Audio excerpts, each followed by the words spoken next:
लाला, अंतेपुर को जाने वाले जीने के बगल के कोठे में तुम लोगों की गौएं बंधी रहती हैं।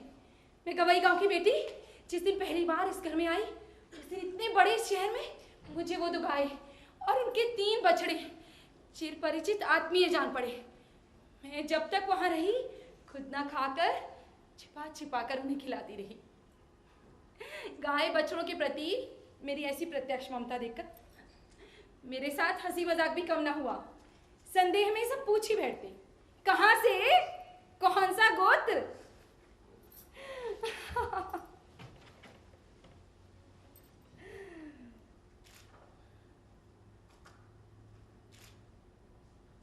सदर में तुम लोगों का छोटा सा बागीचा है ना, साज सज्जा से सजे कमरे, कहीं कोई कमी नहीं।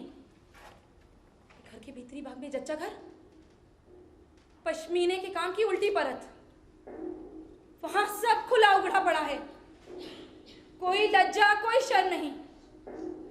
झाला वहां टिमटिमाता है, कूड़ा करकट कलिमा दीवारों पर अक्षय बनकर विराजती है। हवा भी वहां चोर की भांति आती है। मुझे देखने आए डॉक्टर को घर के इस भीतरी भाग को देखकर बहुत आश्चर्य हुआ। उसे लगा कि सबसे हमें दुख होता होगा, पर बात तो इसकी पलट है। ये जो अनादर नाम की चीज होती है राख की तरह होती है, भीतर ही भीतर आग और ऊपर जरा भी ताप नहीं। जब आत्मसम्मान घटने लगता है तो अनादर में अन्याय भी दिखाई नहीं देता, इसीलिए उसकी पीड़ा नहीं होती। तो क्या नारी इसी तरह दुख का अनुभव करने में ही लज्जा पाती रहेगी? तो अगर तुम लोगों की यही व्यवस्था है कि उसे दुखी पाना है तो उसका अनादर में रहना ही ठीक है। अगर उसे आदर देने चलोगे तो दुख की व्यथा और बढ़ जाएगी।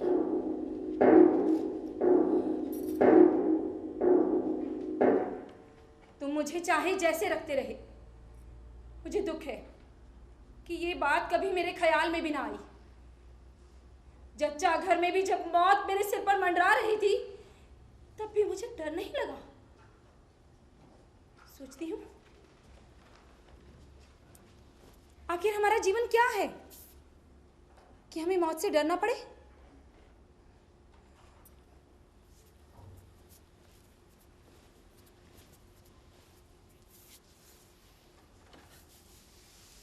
मेरी बेटी संध्या तारे की तरह क्षण भर के लिए उदित होकर अस्त हो गई।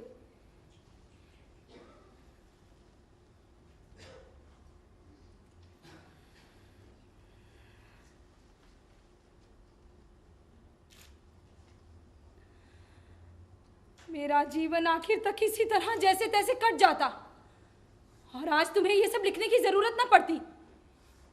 लेकिन कभी कभी हवा एक मामूली सा बीज उड़ा कर ले आती है और पक्के दालान में पीपल का अंकुर फूट उठता है और होते होते उसी अंकुर से लकड़ी पत्थर की छाती विदीर्ण हो जाती है।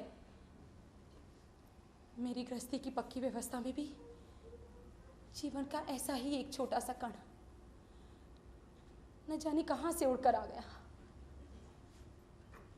और तभी से ये दरार शुरू हो गई।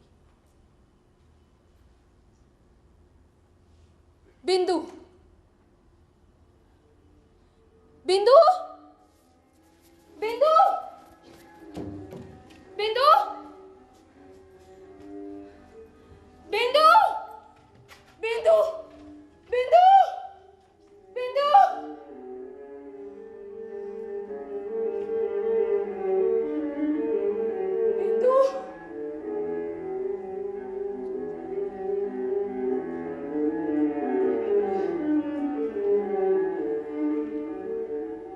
जेठानी की छोटी बहन बिंदु ने जब अपने चचेरे भाइयों के अत्याचार के डर से हमारे यहाँ अपनी बड़ी जीजी के पास आश्रय लिया तो तुम लोग कह उठे कि बला कहाँ से आ गई। आग लगे मेरे स्वभाव को, करते भी तो क्या। देखा तुम लोग मन ही मन खींच उठे हो तब उस बेसहारा लड़की को घेरकर मेरा पूरा मन कमर बांध कर खड़ा हो गया। चारों तरफ बस यही चर्चा, यही शोर कि बिंदु हमें बहुत सस्ते में मिल गई है, ढेरों काम करती है। देखो तो सारा दिन काम में लगे रहने पर भी खर्च की दृष्टि से बेहद सस्ती है।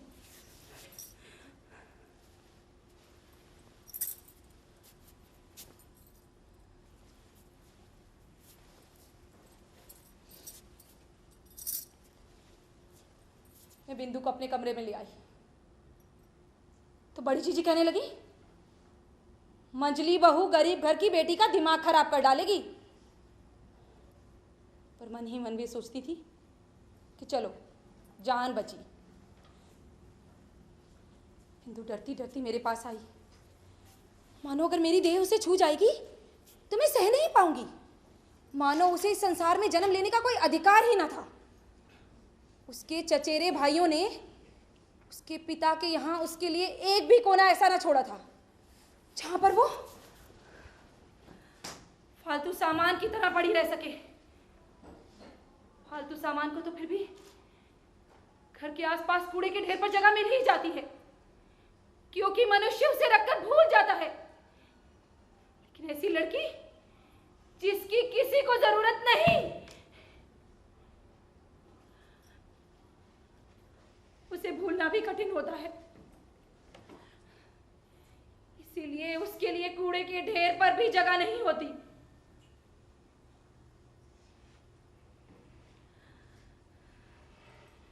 यही सोचकर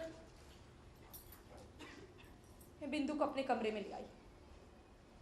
सोचा मेरे कमरे में उसके लिए थोड़ी सी जगह तो है, लेकिन मेरा कमरा अकेला मेरा ही कमरा तो था नहीं। मेरे पास जैसे तैसे 2-4 दिन रहने के बाद उसके शरीर पर लाल लाल दानों जैसा न जाने क्या निकल आया, शायद अमहौरी। तुम लोगों ने कहा शीतला, क्यों ना हो, वो बिंदु थी ना। बिंदु, लेकिन तुम्हारे मोहल्ले के कनाड़ी डॉक्टर ने कहा कि 2-1 दिन देखे बिना ठीक से कुछ कहा नहीं जा सकता, पर 2-1 दिन का सब्र किसको होता। बिंदु तो बेचारी अपनी बीमारी की लज्जा से ही मरी जा रही थी। मैंने कहा शीतला हो तो हो, मैं उसे अपने जच्चा घर में लिवा ले जाऊंगी और किसी को कुछ करने की जरूरत नहीं। इस बात पर तुम लोग और व्यग्र उठे, भड़क कर क्रोध की मूर्ति बन गए। कहने लगे बिंदु को अस्पताल भेजो, वहीं उसका इलाज होगा। जब उस सबला लड़की को अस्पताल भेजने की बात चल ही रही थी, तभी उसके शरीर से वो लाल लाल दाग अचानक न जाने कैसे विलीन हो गए। इस बात पर तुम लोग और व्यग्र हो गए, कहने लगे अब तो शीतला वाकई ही बैठ गई है। क्यों ना हो, वो बिंदु थी ना।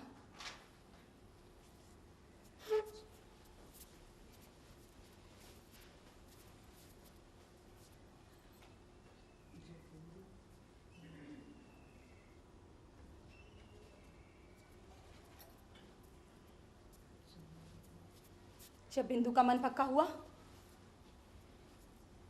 उसका सारा डर जाता रहा।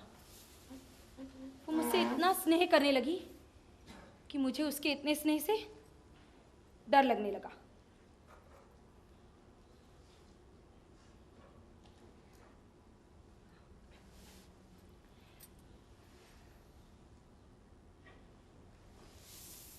रात दिन मेरा मुंह देखते रहने पर भी उसकी आंखों की प्यास नहीं बुझती थी।